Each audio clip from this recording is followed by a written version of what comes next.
This is Insight. Phone lines are open. Dial 384-2191.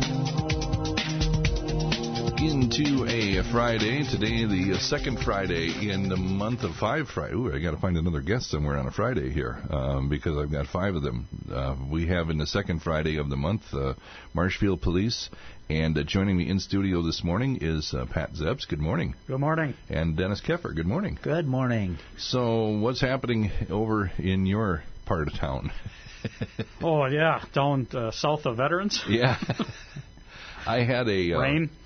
I was on Facebook Marketplace, and I had a interaction with somebody who wanted to buy, and I said, where do you want to meet? And I said, in front of the police station. Never heard of him again. And I thought, was that a bad thing? It might be a good thing. Maybe we prevented something bad. I don't know, but that is a place, and I don't know if we say that enough, but there are signs in front of the law enforcement building there, in front of your place, that has surveillance so that people can exchange, whether it's Craigslist or Marketplace or whatever you use. If you want to buy something from somebody and be on camera, you're there. Yeah, it's a good place to kind of conduct those transactions. We do have it monitored with our camera system on the building, and then there's a couple signs out there that it's right on the north side of the street across from the police department that you can park. It's posted, and it's a nice service, I think. Good place. Still have to do a little bit of diligence with who you're dealing with, but at the same time, there would be a degree of documentation then of that transaction, so that's the benefit.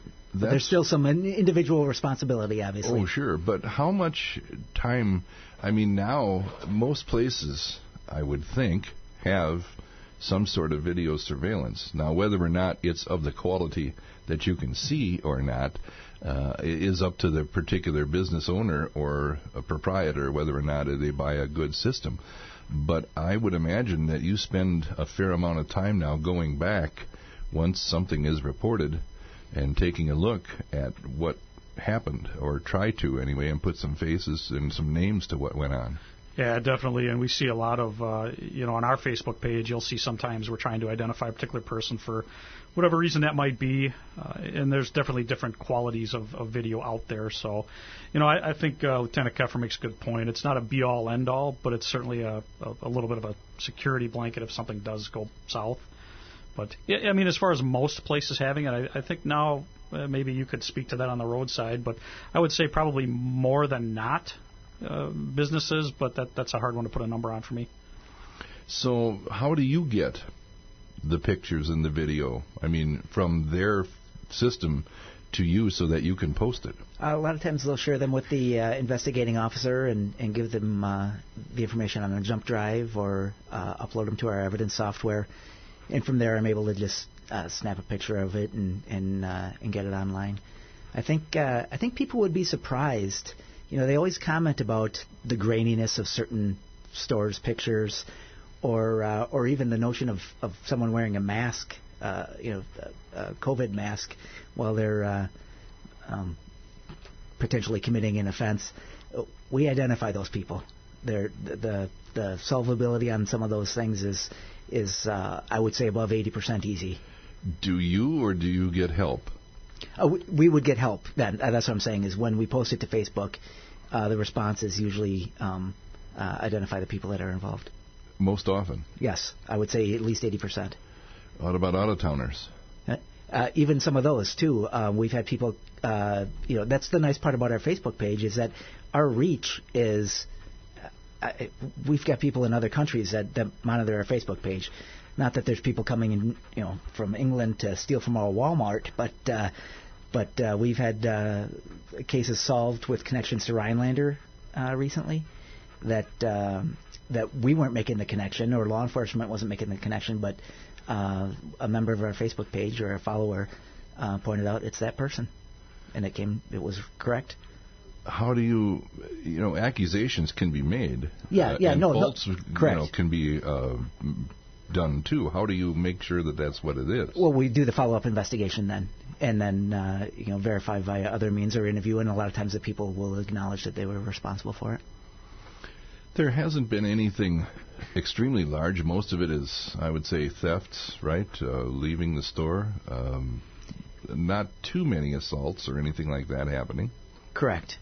Those are primarily the ones that end up on the Facebook page, and we try not to just get a picture right away and send it out there. We try and look, send it around the department to see if anyone inside the department knows it first.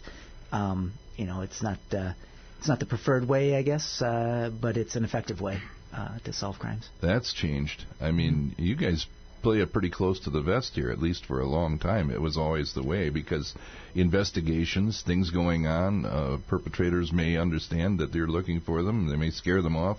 Whatever reason, you kind of kept things on the down low. But now, you just put it out there. Yeah, some cases are different, though. It really depends upon the case. And if we're talking about a retail theft or a gas drive-off or something along those lines, again, we try to avoid putting it out there, but we have a responsibility to solve it, too. So we then share the information and get the responses that help us close the cases. Now, we've had another good point to that is that we've had a lot of the people whose pictures are out there come forward, too.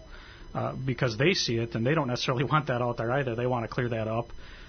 So that's also another useful way to look at it, is that people don't generally want their picture on our Facebook page in reference to something that we're looking into. And again, I think that's a great point, is that is kind of a last resort, because our intent is not ever to embarrass somebody or something along that line. But at the same time, there's a crime that has to get solved, and you go through the motions, and if it gets to that point, we do it. But, yeah, we've had some compliance with people coming forward and saying, yeah, that's me, let's clear this up.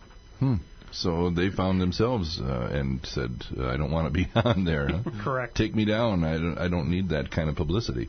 Talking with Pat Zepps and Dennis Keffer from Marshfield PD. You can, too, 384-2191, 384-2192. It's a different world. The social media world that we live in has allowed you to interact more without the official capacity. You roll up on somebody in the marked car with the badge, and everybody just kind of clams up, and what are you up to? But now, keyboard courage kind of comes out into work in your favor from time to time. These store cameras that we have, I see them out in the parking lots of some of the stores.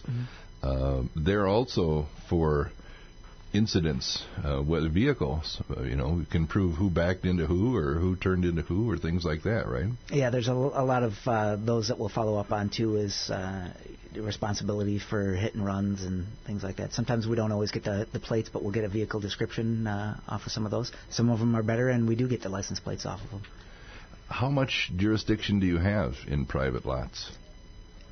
So it really, for a traffic crash, we can't write moving violations except for OWIs, hit and runs, and reckless driving. So the one that comes into play most of the time with crashes might be a hit and run, where if someone hits another vehicle and should have known that they did so, they're required to leave a note, and if they fail to do so, that's a citation that we can write. On a private parking lot like the big box stores, you need to be called if there's cars rubbing together somewhere? I mean, whether or not because to me, I give the person backing out the right of way.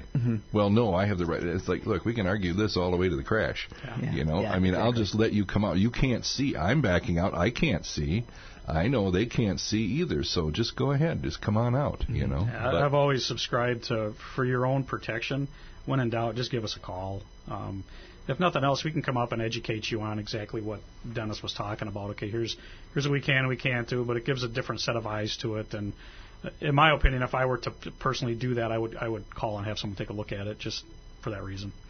Pat, what percentage of the crashes do you think are in parking lots versus on the road?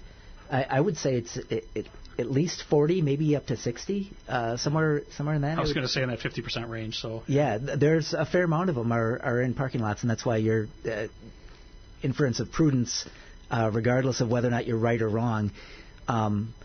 People often think of our job as to go out there and show who is at fault, and while that's a kind of a natural consequence of some of the things that we do, like writing a ticket, our job is to determine. Is to document the incident, and then also, if there was a moving violation, to write a ticket. But like we just discussed, most moving violations aren't written on there, and it's not our job to determine who in that driving lane had the right of way.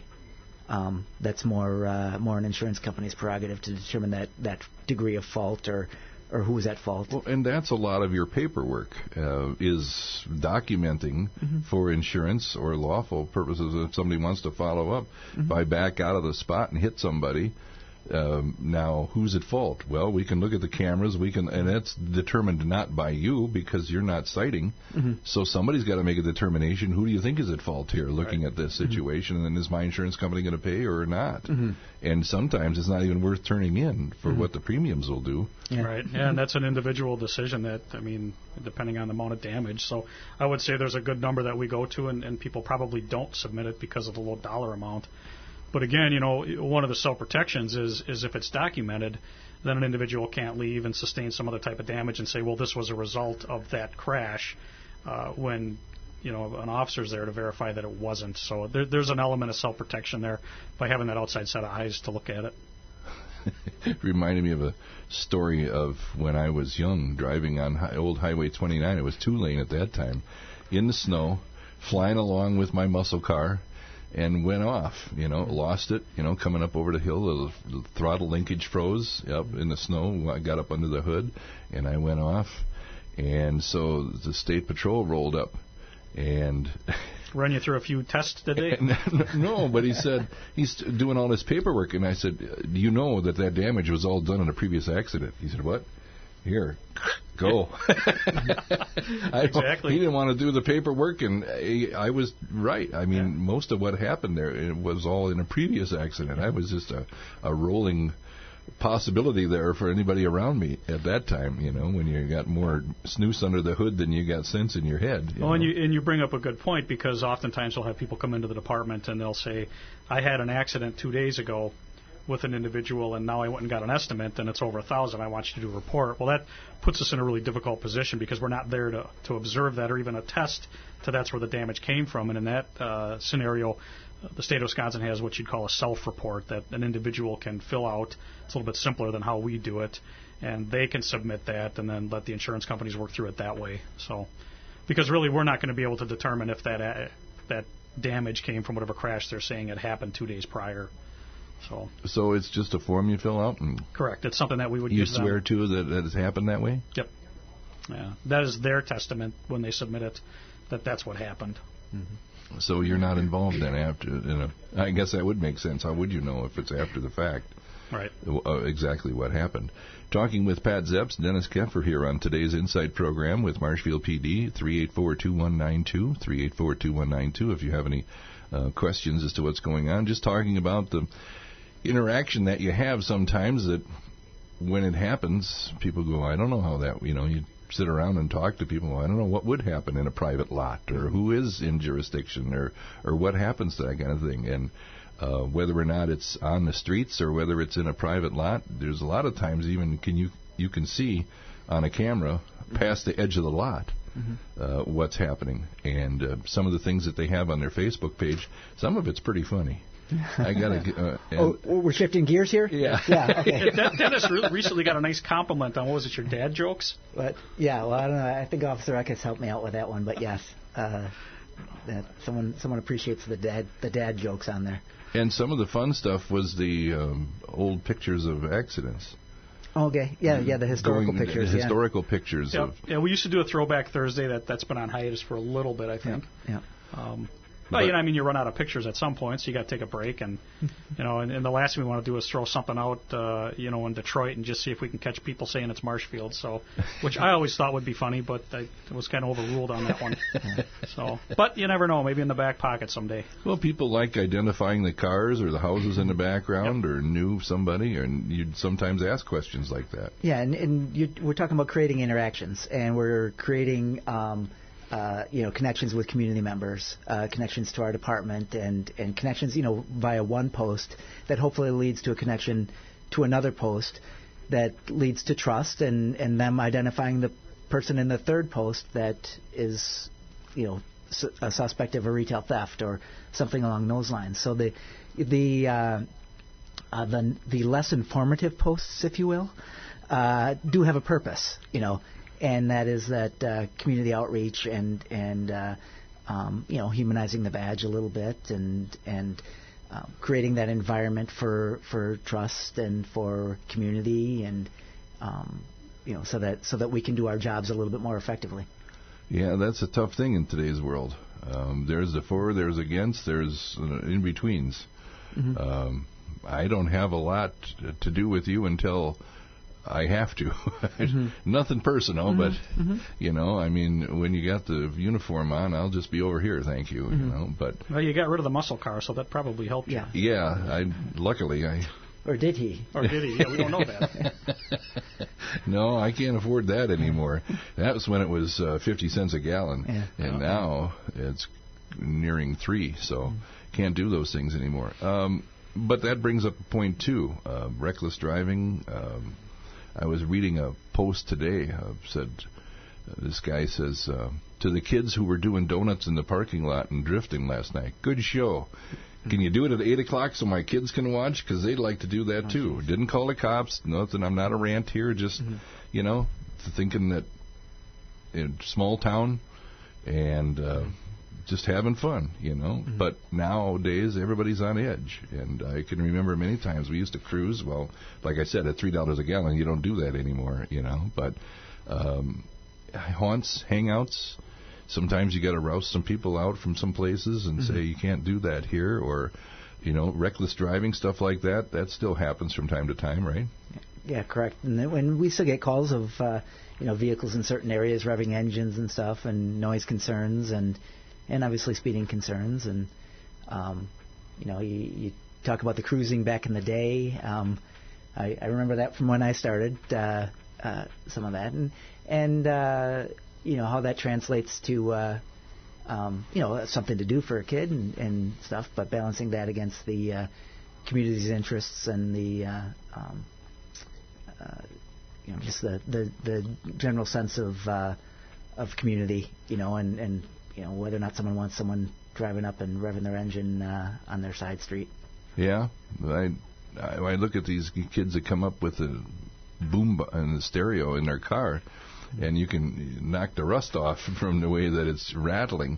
And, most people my age, get off my lawn, it's too loud, and I'm thinking to myself, man, I wish I had that back in the day when I was that age. The little 6x9s in the back of my back deck wouldn't put up anything compared to what they've got there. Well, we had nicer, I know I did, I had a nicer radio. It was worth more than the car I had, so. Yeah. Yeah, it's true. Aftermarket they're coming out with these now. You don't see that much anymore. Aftermarket, installs. Yeah, I mean, I don't know. I mean, we used to take a weekend and we would put a nice stereo into a car, and I don't know if that happens anymore. I know, maybe it's changed a little bit now, because we used to always go to Radio Shack or one of those places that you just don't see a lot of those retailers around that are selling your aftermarket bigger subwoofers and speakers. I mean, I'm sure you can still get them online, but maybe that's changed a little bit. I don't know. And I don't know how easy it is to put those in to the newer cars either. Well, now they come from the factory with USB ports, internet access. You've got all kinds of things that you used to not. Taking that dashboard apart isn't as easy as it once was. No. Nothing is in the cars anymore.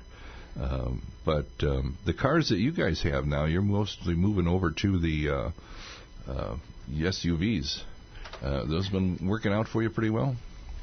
Yeah, they are. What it does, it gives the officers a little more room. I think one of the big things to remember is that it's basically a mobile office.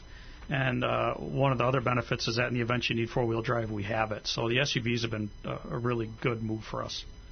Let's go to the phone. Gary, go ahead. You're on with Marshfield PD.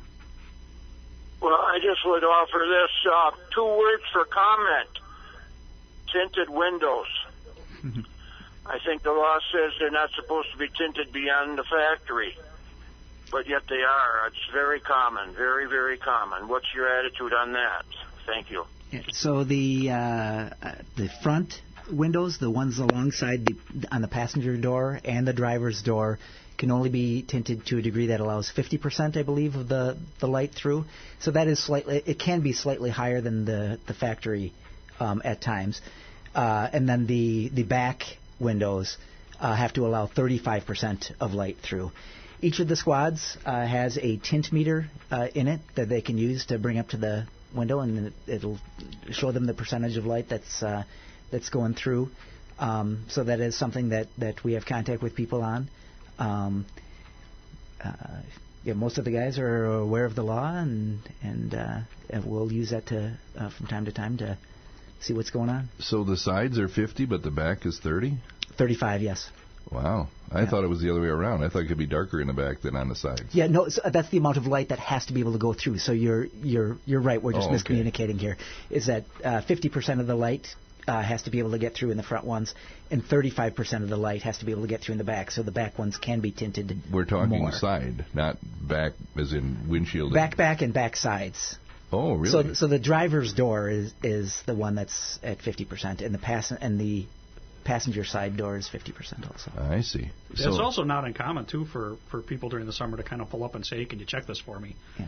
Certainly something we'll do if you got questions about where the legality of your tint is. By all means, stop down, and if we have an officer available, we'll just run out, throw a meter on it. We can at least tell you where you're at. But the caller makes a good point, and that is there are a lot of aftermarket tintings that are illegal. Yes. I wonder, I don't know, to me, I've never sat in one. Does it look that way from the inside out, or is it just a one-way kind of thing? Because it seems to me it'd be awfully dark. Yeah, I don't know. I'm with you. I haven't done it to my own vehicle, so I don't know what it looks like. I agree with you. Yeah. It doesn't seem to be anything that I would want to do unless it's a super sunny day or something. If we live in California, yeah. But maybe on a snowy day when it's all white outside, I don't know, make it dark in there. Well, it's certainly, it's an interesting point from the standpoint of doing traffic enforcement. I mean, it's, the last thing we want is to walk up on cars, for a legitimate traffic stop and not be able to see inside. Some would argue that that's a relatively significant officer safety issue, but I don't think that has anything to do with where those levels came from. I think that has to do with the safety of being able to see in and out as a driver, and so that's probably why the back ones are a little bit more lenient. So do you still have those big spotlights built in, right, on the side of the... Yeah, we got some newer, smaller, fancier ones, but yeah, they're still there. How many candle power are those? They'll light you up. They're good. I don't know the candle power, but they're good.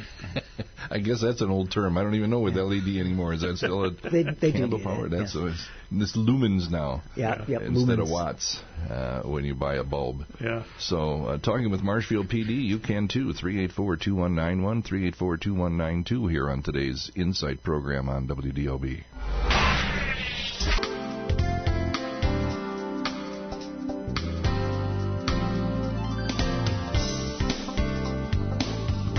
WDLB's Inside program for the second Friday in the month of April. That means the Marshfield PD avails themselves to your questions and comments here as well on AM 1450, 384-2192, 384-2192 on the program, or 91, and they'll pipe you in here, and we can talk and have you visit with them about concerns that you may have as well. I noticed on the page, Facebook page, scams. How much time do you spend with that? And I mean, what can you really do other than that's a great topic. Log it. Yeah, I mean, you log it and say, okay, we're seeing this here, but you really aren't able to do much. Right. So for some of them, that's exactly the case. For some of them, we might be able to follow up on. If there's a financial loss, we're usually taking the report and doing whatever we can to help recover that. They are tougher and tougher, though. The challenge for us as it relates to Facebook and scams is that there are so many of them. There are so many different angles. I think everyone knows right now that their car warranty is fine, right? Do I need one? Yeah, no, I don't know. Well, you'll get a call later today. Yeah, I've gotten 4 of them this morning already. Yeah. But the interesting ones are like the one I forwarded this morning from Hiller's. We had one from Hewitt's Meats also, where they're hijacking Facebook pages and trying to get personal information that way. By gathering information, saying that someone won something or whatever. So explain how that happens with a local business. I don't know the intricacies of it, but I presume that they either guess at the password or else create their own. So they're able to take over the business's Facebook page? Potentially, either that or they're creating a new page. They just take the picture that's on that page, copy that picture, create a new page with the same name or similar name, and then create their own new account, and then start going to all the people that are listed as friends or contacts in that, and messaging them that they won something or something along those lines, but then have to share personal information or send them money first or something along those lines. A lot of those other too good to be true type things. The hard thing is if you get a confirm your friend, and I've already, and then 2 days later you'll see from your friend, I've been hacked. Yeah. Because they'll start sending out those confirm me as a friend when they've just created a different Facebook page under that person's name, and then they've got you piped to their page rather than your friend's page. Yeah. So I imagine they do the same thing with businesses. Yeah. The other challenge for us is that we get a lot of messages on our Facebook page about, hey, this new scam came in from this phone number, or I remember like a year ago that people were getting calls that were purported to be from the Marshfield Clinic when they weren't. They just, someone hacking those numbers somehow, and so it was showing up on caller ID as one thing or as a local business, and so we get lots of messages with all that information weekly, and I'm hesitant to put out every week. Yeah, if I were to share all of those different types of scams, that's all that you'd be reading on our Facebook page. There's that many. That's the prevalence of it. At least once a week, I'll probably get a message that says, "Hey, I got a call from this number saying this," or something along those lines. And these are all people that were smart enough to just, discontinue communication or something like that, but wanted to let us know. But this, as soon as we post one phone number that some place is calling from, then they change it and they go to a different one or something along those lines. So it can be a little bit ineffective, and so people have to use their better judgment. In a general sense is what we promote, as opposed to kind of giving all the details of a specific one. You just got to be very well-rounded with your knowledge about some of these things and know that if it's too good to be true, it probably is. Well, on the phone ones, a lot of people just say, if I don't recognize the number, and now they've gotten smart enough to put a local number in, and they spoof that number so it looks like it is a local number. And try to get you to give them some information. Yeah, and asking your Social Security benefits, your car warranty, all of those ones are common. Yeah, and sometimes even the ones I've gotten, if you ask to speak to a supervisor, they'll sometimes disconnect the call, or if you try to call that number back, like Dennis said, it's already changed. So a lot of times it's like going down a rabbit hole because they're really out there fishing. If they can make 30, 40, 50 calls in a day and get the information from one person, they may consider that a success if they're able to get something from that person. So they're relying on volume of calls going out, even if it's a small percentage of people who give them what they're looking for. And it can happen to you. It happened to me. I was called by my credit card bank, and we need to do that. And I said, well, give me the number. So I gave him the number. Well, give us the pass. So I gave him the 3. And I'm thinking to myself, wait a minute. After I've already told them that, and he says, now, what was that number? You're really bad at this, aren't you? Because he didn't even write down what was the number. I said, no, I'm not going to repeat it. You know what it is if you are who you say you are. Finally, I said, forget it. And he called back like he was going to, I was going to give him the rest of the numbers again. I said, no, that's one of the challenges, too, is they'll especially if they've got their hooks in you, they'll continue to call you. So that's why, Assistant Chief Zeps talks about, asking them some questions. I just hang up on them. I don't even go down the. Well, I was just having a little fun with them, and it ended up that I said I want to talk to a supervisor, give me a callback number, and the individual dropped a string of profanity on me and hung up on me. So at that point, I was fairly sure it was a scam. So didn't you even get a call to the department once? Yeah, the one actually came on my department phone. There's probably been other ones, but that came on my office line. Part of me wishes I would have recorded because it was a bit comical when he turned. So. Wow, even the police get hacked. Yeah. Or spammed or whatever the case may be. So, it happens. They don't think about who. It's just like a rotodial. Correct, and sometimes we'll go to the house when those people are calling back and pick up the phone and identify ourselves for them, and they'll still continue to try and scam the money out of somebody. The one where they'll send your local police to you. I had one of those calls where the person called us because they said that they'd send the local police, and I just went down there because he wanted to verify that he wasn't going to get arrested. It was a deaf gentleman, so I had the translator right there on the television looking at me, but communicating for the scammer, saying that they're going to come and send the police, and she can see me right on the TV that the police are already there, saying that it's not the case. I would have loved to have been that translator because she probably had a funny day.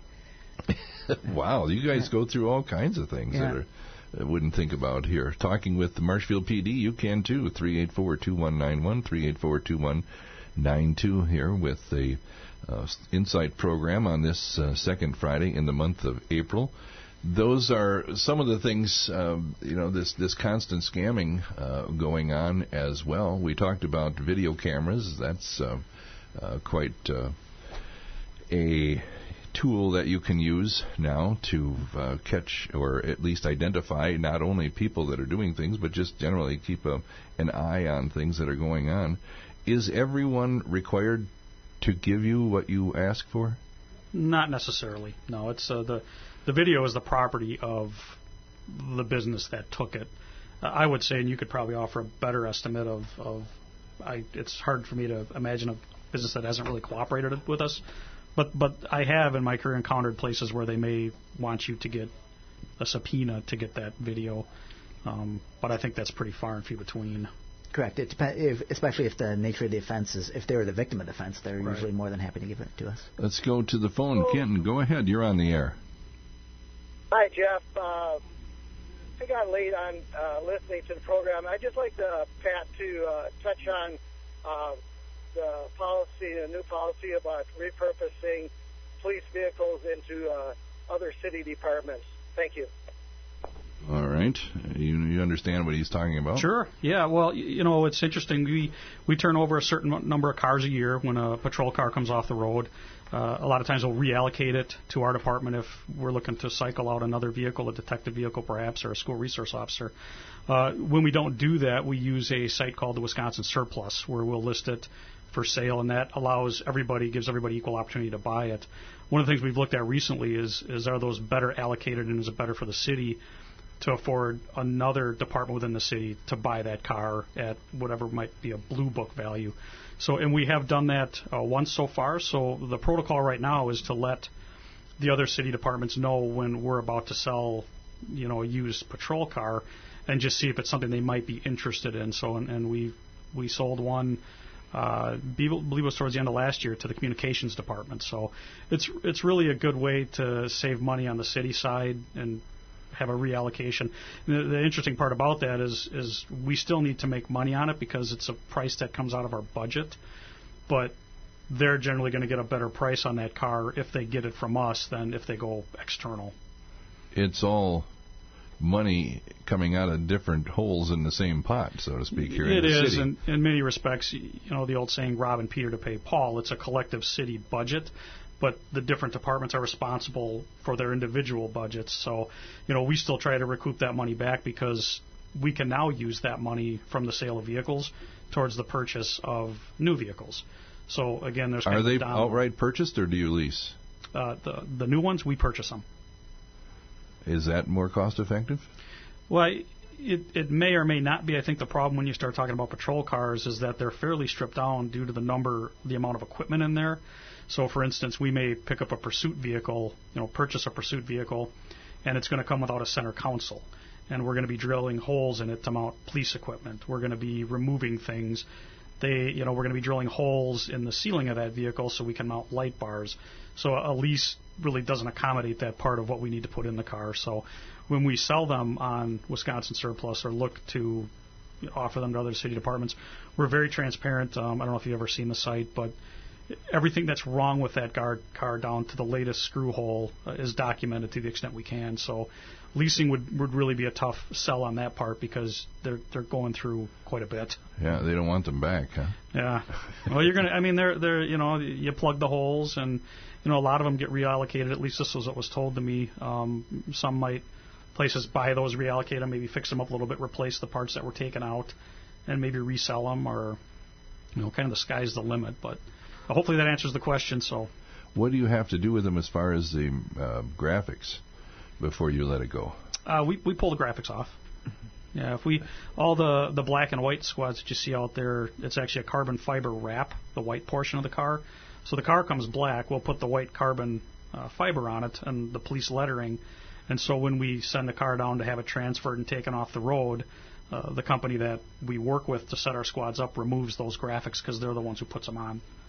Sometimes I've seen them with the shadows left from the cities. Yep. Yet you can it's not there, but you can see where it was. Right. And there are some departments that will sell those cars.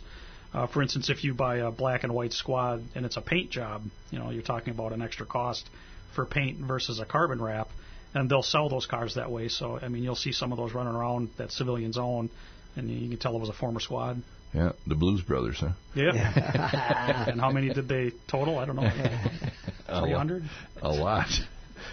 It's talking with Pat Zepps and Dennis Keffer here from Marshfield PD on today's Inside program. You can join us, 384-2191, 384-2192. Selling of vehicles. As long as we're talking about vehicles, sitting in people's yards, there is a law. You can only sell so many a year, right? Or you have to have a license, or do you pursue anything like that, or what seems to be the issues mainly that you deal with in vehicle sales?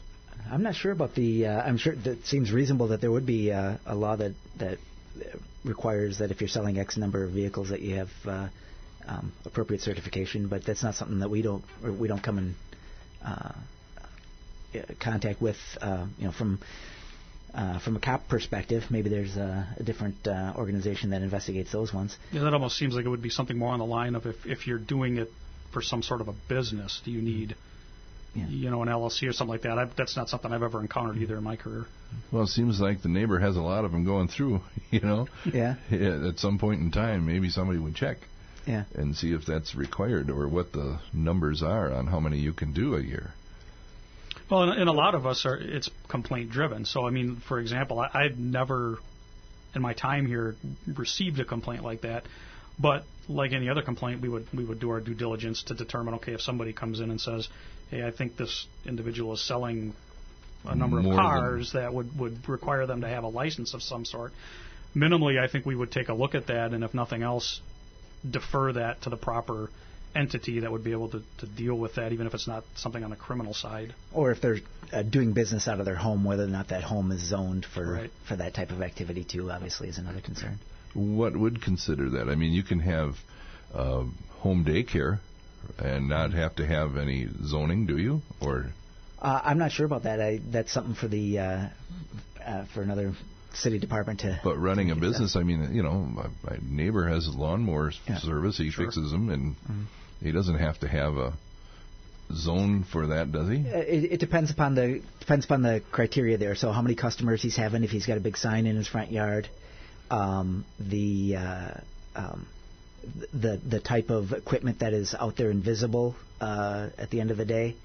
Some of those are all factors that I think the zoning people would look at. Maybe you found an idea for your guest for your open day is call down to City Hall and get zoning down here. Yes, planning and zoning, because that's an interesting thing. And signage, oh boy, building sheds or replacing buildings and business zoning. It's an interesting topic that like Dennis said, doesn't really fall into our wheelhouse very often. Easements, oh man. Yeah, we defer a fair amount of stuff over to other departments too. And they have enforcement authority for certain things that you'd think that maybe we do, but it's primarily them for signage and things like building that. Permits, things like that, or violations. Yeah. All right. Good morning. You're on the Inside program. Go ahead. Good morning. I have a question for the officers. I have a friend from Chicago, and they do things a little different down there, but he's certain he's right, so we've never actually had the argument. But driving on Central Avenue, left lane, he says that is always a passing lane. He gets so irritated with those of us who might drive in the left lane and not turn left for 6-7 blocks. I never viewed a 25-mile-an-hour roadway as having a passing lane. So I'd just like their comment on that. If there is such a thing as a passing lane going down Central Avenue, then I guess I'm wrong, but I didn't grow up in Chicago, and that's where the argument comes from. So I'll hang up and let you guys discuss it. All right. Thank you. Interesting question. Yeah. There's no restriction on traffic movement on Central Avenue as to what lane you have to be in. Or veterans. So veterans also the same thing. You can pass on the right as long as there's a paved portion of the roadway that you can pass on, and so with that separate lane, you can go on there, and then no requirement to move over to the right under those circumstances, under general driving circumstances. On Central Avenue or Veterans Parkway. And growing up, thinking about that question, I know as I was learning, and even when my parents were driving, I think it was a courtesy that the slower traffic remained to the right. And then, when you start going back to the interstates, the traffic on the left was generally more passing someone, but I think it's still just a courtesy that I kind of grew up with, and an understanding that slower traffic kept to the right. But, yeah, there's nothing that mandates that. I don't even think on four-lane highways. I don't know. I'd have to talk to the State Patrol specifically about that, what they will or will not enforce, but I don't think there's anything that's a law mandates even on the interstate. There's a statute about impeding traffic, but that would likely be a challenging one, especially if someone's doing the speed limit. Yeah. Or close to it. Whether or not they're actually impeding traffic under those circumstances. It was funny, and I was in Germany in probably 1990, 91 somewhere, and they were visiting my son in the Army, and they had signs up, Autobahn, it's no speed limit, right? And, boy, I tell you, you don't realize how fast cars come up on you when you're not used to that. They laugh at us. We got these big 380 motors, and we're going 55, and they've got these little Beamers that are flying down the road at 120, Mm-hmm.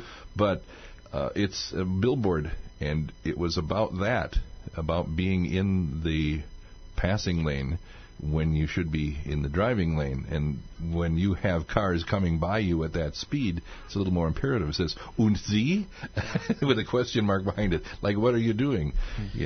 Cruising around out there in the left lane when you should be in the right. Well, and then it does become a hazard, I think, and even personally, some of the times I've been on the interstate, there are vehicles in that left lane that are going fairly slow, and then you get into what Dennis had said as far as impeding traffic, and just kind of using a little bit of common sense that if that's the speed you're going to operate at, the right lane is probably better, because generally those left cars in the left lane are moving quicker, generally.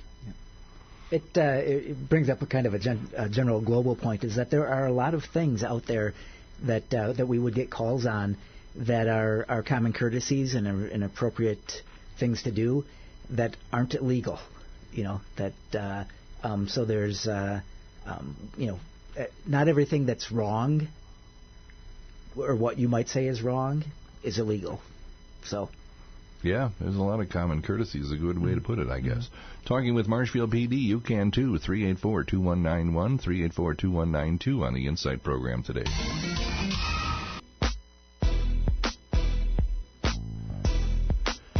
WDLB's Insight program here for a Friday in April, talking with Marshfield Police Department, Pat Zepps and Dennis Keffer in here, talking with you, if you would so like to, at 384-2191 or 384-2192. We've been talking about the Facebook page has been a different, almost a tool. Very much so. Not just for enforcement or business, but also to become a little more social, social media, and getting people to interact with you in a way that elicits trust and things like that. There have been busts of drugs that I would say are fairly sizable, with intent to distribute. We would say they're very sizable also. So what is the situation here overall? Are we in a bad spot? Are we is it natural course of duties? I mean, everybody around here should be aware.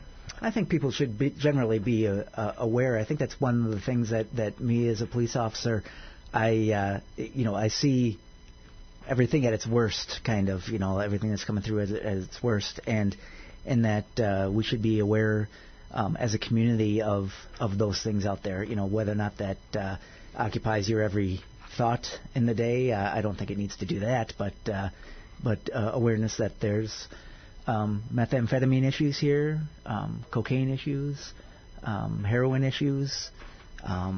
It manifests itself for the everyday person in finding the needle in the park from time to time, things like that, or witnessing bizarre behavior in people, things like that. I don't know how to say this other than, do we have a problem?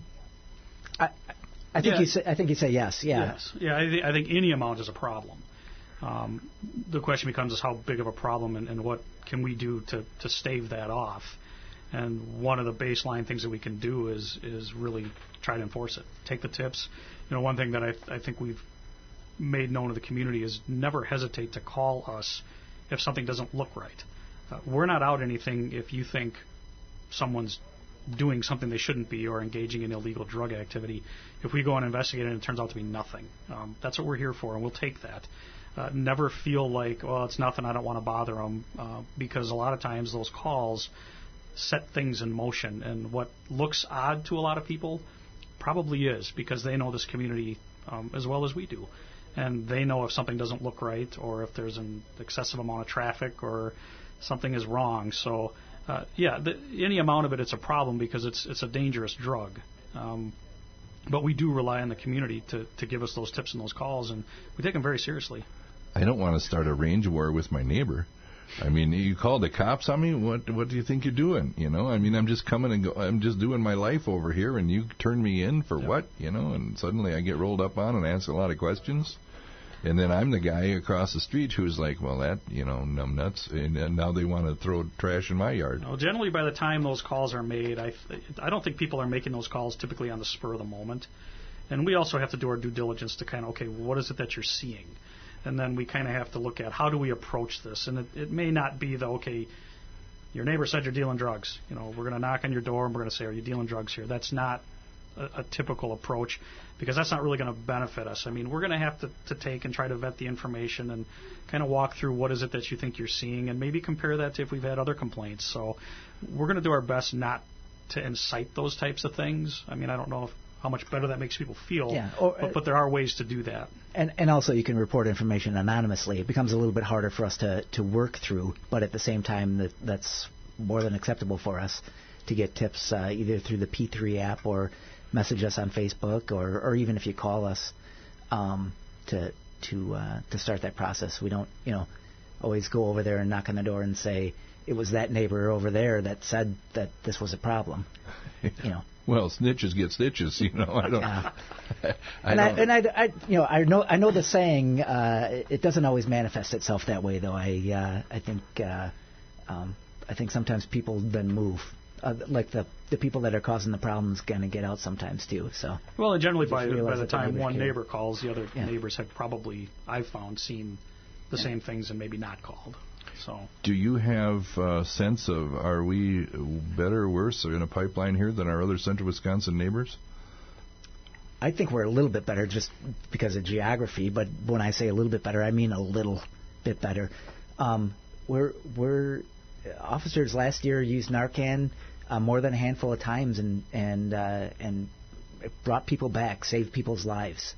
That stuff happens here, and our officers are doing tremendous work with stops and interdiction stops and making arrests, and respecting and helping people, trying to encourage people to get treatment, and trying to stave off this problem from multiple perspectives and dealing with emergencies when they come up.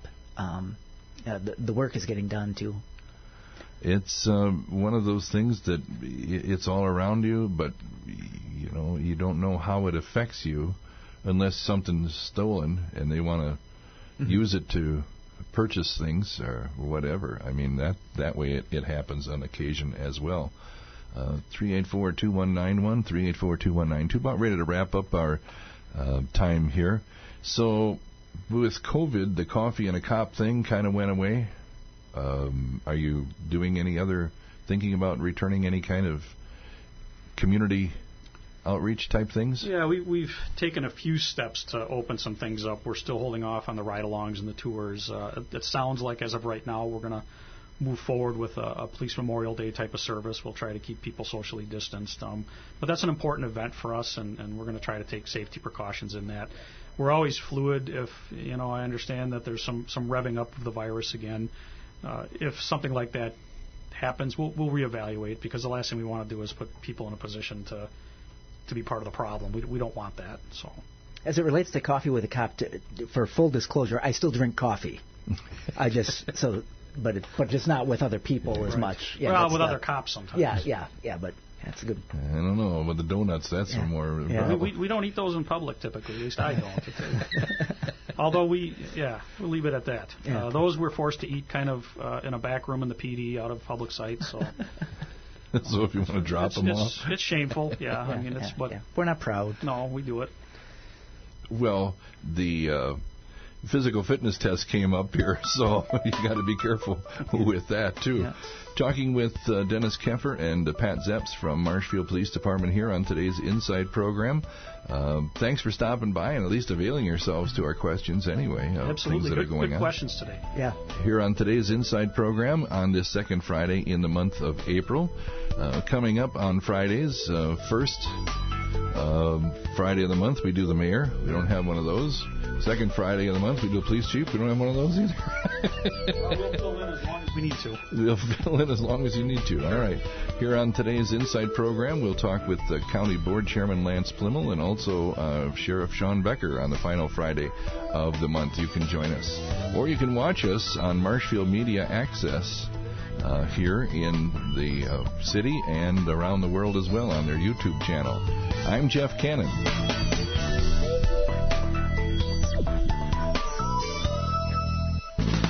Your hometown radio.